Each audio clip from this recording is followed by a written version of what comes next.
Welcome back to another episode of the Holocore.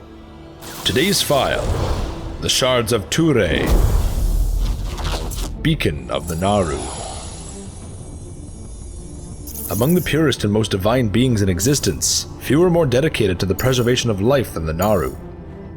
Among them, a Naaru by the name of Ture made its way to a world known as Karkora, whose people faced annihilation at the hands of a terrifying being known as Dimensius the All-Devouring.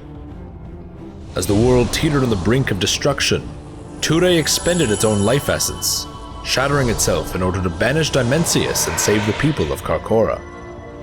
The Shards of Ture would be collected by other Naaru who scattered them across the cosmos, gifting them to various races who held the potential to be good. The largest of these pieces was cast down from the heavens upon the planet known as Argus, leaving the sky shrouded in a brilliant gold glow for days. The Eridar who lived on Argus studied the fragment of Ture, and among the first to truly master its power was the revered Eridar known as Velen. With Ture in hand, Velen walked among the sick, the afflicted, and the cursed, curing each one with the powers of the strange foreign artifact. When Sargeras descended upon the world of Argus and swept the Eridar into the ranks of his burning legion, Velen and his most loyal followers resisted the promises of the Demon Lord.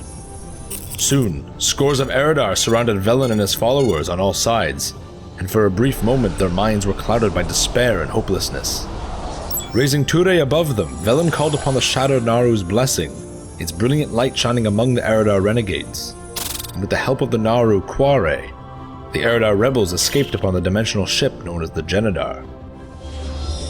For many ages after their flight, the Eridar rebels, who now call themselves Draenei, turned to Ture and many other holy artifacts taken from Argus, and harnessed their connection to the holy light.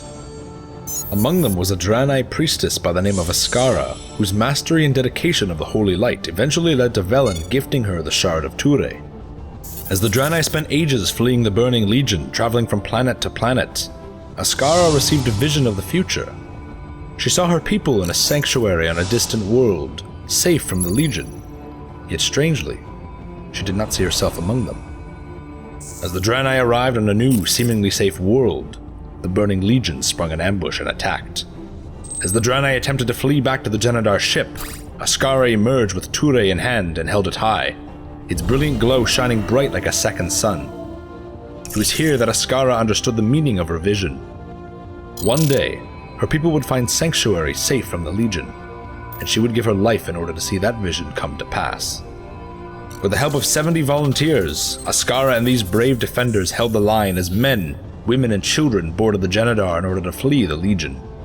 While hundreds of demons crashed against the 70 defenders, Askara stood among them, charging through their ranks and healing the wounds of her allies. Although Ture wound up in the hands of the Legion, its holy powers twisted and corrupted into an artifact of shadow by the Eridar sorceress Lady Kalindris, fate would ensure that Ture's brilliant light would shine once again like it had on the eve of that fateful battle. Because of Askara and the 70 volunteers, the Draenei had escaped utter annihilation. Because of the light of Ture, another civilization had been saved and led out of the darkness once again.